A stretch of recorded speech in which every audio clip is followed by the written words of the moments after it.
I'm scared to talk because it seems like people are scared to listen.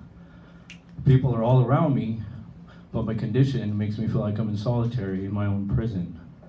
Feels like my control is missing. Part of me is always dismissing what the other part of me is wishing.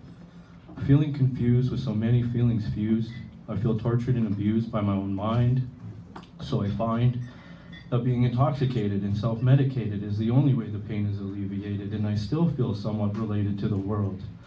Then I start to mentally deteriorate and become unfurled, so I'm whirled into a mental health ward where I feel degraded, isolated, segregated, and highly medicated. Maybe, just maybe, people could understand without thinking I'm lazy, crazy, spacey, or just making it up for attention.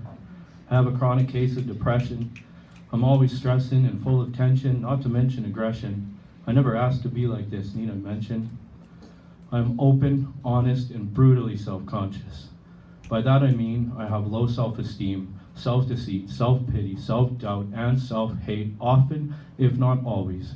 And often, if not always, this leads to self-harm, self-condemnation, self-abuse, self-depreciation, self-destructiveness, and self-degradation, which leaves me with no self-respect, just self-neglect, which I'd like to reject, but I can't seem to find the strength to object. I just want to be free of this anxiety that feels like a crushing gravity that will never let me be. But alas, how do I surpass this lifelong gloomy overcast? I feel ashamed and embarrassed, all while being constantly harassed and stalked by suicidal thoughts around the clock which can't be blocked. My brain is in shock.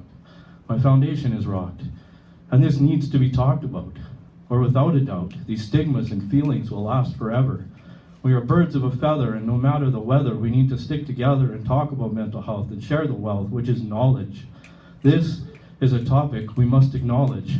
We can no longer wait, and there should be no debate that we need to get our facts straight, because people are falling through the cracks at an unacceptable rate. So how do I talk about myself and my mental health?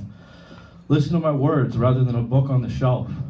We are quick to help mend a broken leg for a friend, but how far do we bend for someone with mental health issues?